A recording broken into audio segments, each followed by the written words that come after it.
Howdy folks, welcome back to Calloused Hands Farming. Today I am going to run over with you guys real quick how to tell if your goat is sick, so stay tuned.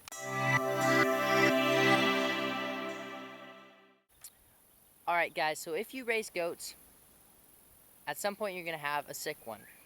And it's good to know a few basic starting points of how to quickly identify when a goat is not feeling well.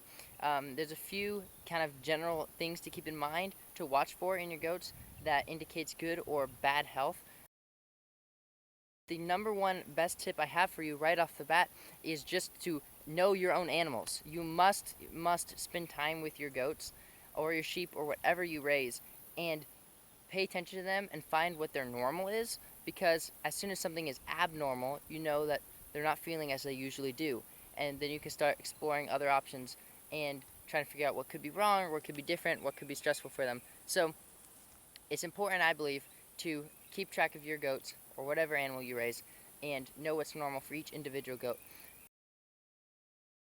Goats in particular have a really good indicator that they carry on themselves all the time that tells you whether they're doing well or doing poorly, and it's their tail. Goats usually, or a lot of the times, have a tail posture that is up, and as soon as that tail goes down, or when it's down for a while, and they're tucking it down, they're just not really feeling well enough to raise that tail up and go around like a white-tailed deer, flagging it all over the place or whatever. I mean, they don't usually do that, but they'll keep it up, and it indicates good health, that they're feeling sprightly and they're feeling energized and doing well. That said, some goats do have a tail posture that's down. I do have a couple that kind of have the tail posture either parallel to the ground or even a little bit down, and so I know that that's normal for them, and so I don't worry. But if one of my does, like this one right here, whose tail posture is normally up, has it down, I can start to realize that something could be wrong with her. My dapple doe, she has a tail posture that's parallel to the ground, and so I know that that's her normal, but if she tucks it even lower, she could be feeling poor. So that's a good thing to keep in mind. Watch that tail. Another thing to indicate if your goats are doing well or not is just how attentive they are to their surroundings, and this goes for any other animal as well, especially herd animals. They're going to be attentive to you when you come walking up to them. They're going to usually raise their heads. They'll be interested in you. You can see it in their eyes. They're watching you. They're not kind of having this I don't care look on their face, and they feel like they're super lethargic. You can tell when an animal is lethargic, so just watch for that. Goats, even with long-eared goats like my boar goats, their ears will go up. You can kind of like see, not all the way up obviously with these long ears, but you can kind of tell that they raise their ears, the base of their ears up a little. They're listening to you, they're watching you, they're paying attention to you. If they're sick, they'll be kind of slow to turn their head to you and look at you and pay attention to you. So watch your goats to make sure that they're watching you, because that's really important.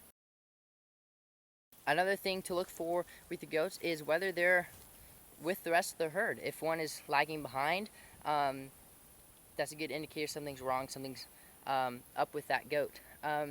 Being herd animals, they don't really show that they're feeling really bad right off the bat, because in the wild they would get preyed upon if they did that. So they tend to try to stick with the herd, but they'll be falling behind, they'll be lagging, they won't be doing as well, they won't be feeding as aggressively as the other goats, and you'll be able to tell that. And if they get really bad, then obviously they won't be going out to pasture at all. It all goes back to watching your goats, because obviously you're never going to be able to tell when your goats are doing poorly if you don't know what they look like when they're doing well. So really make sure that you're keeping an eye on your little goaties.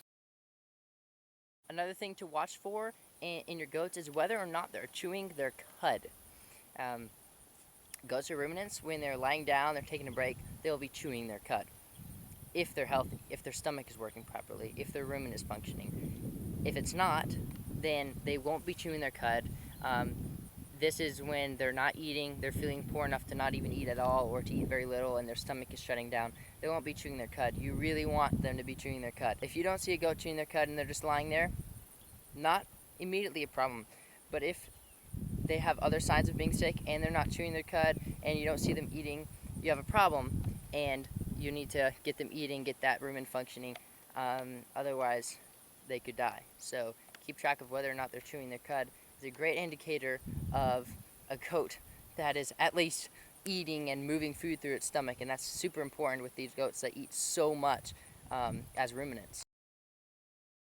As you guys probably know, barber worms are a big problem in goats, and other parasites can cause issues too, cause that loss of blood, which causes them to be anemic. A good indicator of them being anemic, if you're not someone who catches your goats and checks their vomit to score all the time and runs fecal tests like I try to do, then you can tell automatically, right off the bat, really quickly, that there's a serious problem if your goat has bottle jaw. Bottle jaw is a very visible sign that you can tell in any of your goats if you're just out there watching a big herd of goats or whatever and you see that they have bottle jaw. If you don't know what bottle jaw is, it's a buildup of body fluids in the cavities around the goat that can hold those fluids. They're not supposed to be there, but it's because the kidneys aren't functioning and moving those fluids where they need to go. They're actually kind of pushing them out because of the anemia, the goat being anemic. So a goat that has bottle jaw will have fluid buildup usually under the chin. They'll kind of have a flappy chin, and I mean, with meat goats, boar goats, big bucks, or even really fat does will have kind of a loose chin strap, and that's okay. But if that loose chin strap appears in a day or two, it's probably bottle jaw. Once bottle jaw gets really bad, it can start building up under their stomach as well, and can start building up in their nose, and they'll look like they have a really big swollen face. It's not good. It means your goat is anemic and it's not doing well. My dapple doe actually had barber worms or something else, maybe liver flukes that was causing her to have bad anemia, and she had really bad bottle jaw for a long time. She's still kind of struggling with it, and at first I thought, oh man, look, she's getting such a cool, nice kind of waddle. She's getting to be a really nice looking doe, but then I was like, wait, no, that showed up way too fast. That is bottle jaw. With poor appetite for grain, that will indicate that they're not feeling well.